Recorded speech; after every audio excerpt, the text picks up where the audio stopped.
Home last Wednesday. Put your pyjamas on. So for him coming home was that he'd be surrounded by you. Yeah, absolutely loving it and being really happy. Hang on a minute. Is that for Derek to raise the... I haven't.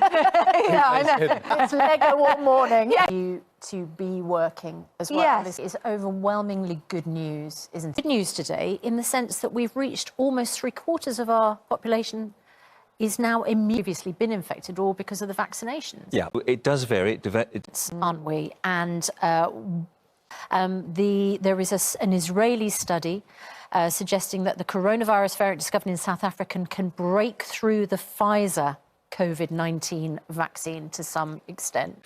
One hairdresser couldn't get one until next month. Yeah. Yes, squeeze myself in somewhere. Because yesterday we had infections at 1,730. I mean, that's really tragic for everybody affected, but only 7 people dead.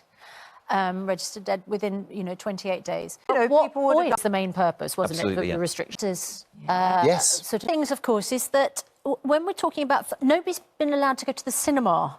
So we're really sort of out of touch. Are due to open on... It's the May the 7th. Can go into a supermarket, Richard. Dicky Arbiter, it's sort of... sometimes. Yeah. And that, divisions need to be healed because people can be... iconic. Quite close to Prince Philip.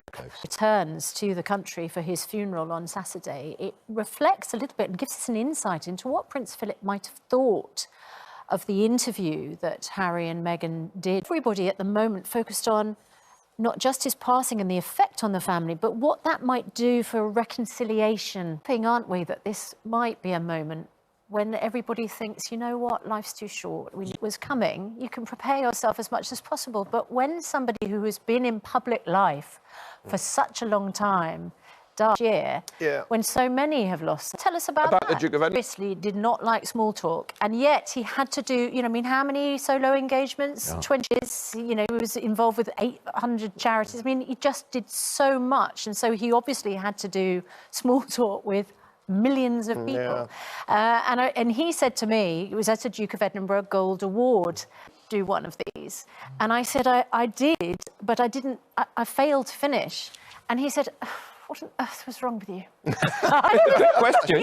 It's a good question. Just such a whole point of the Duke of Edinburgh is that you really try and what on earth was wrong with me that I couldn't finish? From that, Susanna. Good morning, Britain. It is just coming up to 2 minutes past 6, and we begin with our main news, of course, this morning. A family in mourning of the loss of a father, grandfather and great-grandfather following a church service in Windsor. The sons and daughter-in-law of Prince Philip described the Queen's grief over the loss of her husband, saying his passing had left a huge void in her life. It comes as the Duke of Sussex has returned to the UK from Los Angeles for his grandfather's funeral on Saturday. Major speaking yesterday. And that's our main news this morning. Here's Sean with the rest of the day's news today. Do you think she meant snobbish was good because she'd won the approval of We Snobs? Was that the thinking? I'm not sure Snobbish Brits is a good title, is it? That can't be. Congratulations, obviously, to all the winners still ahead on Good Morning Britain. After a tough winter of lockdown. Sense of bubbling, of excitement coming, haven't you? Let's get the news, travel and weather wherever you are. See you in a moment. It's just coming up to 20 minutes past 6, and today, of course, we are remembering, honouring, celebrating the life of Prince Philip, the Duke of Edinburgh.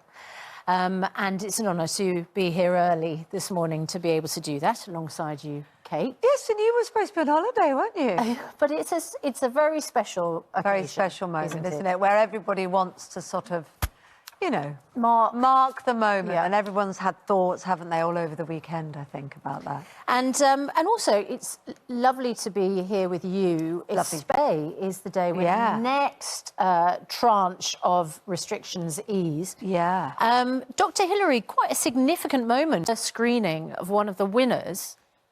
Laura, thanks very much. Let's have a look at the front pages. The Duke of York. The Countess of Wessex spoke very movingly. She opened up about her father-in-law's final moments. It was outside a private church service at Windsor Castle yesterday, and Sophie shared that Prince Philip's passing was very peaceful. We're joined by ITV's royal editor, Chris. Of course, this morning, here is Sean with the rest of the day's. And Richard is with us this morning. Just coming up to 7:30, let's have a look at the front pages this morning. The Duke of Chris Ship.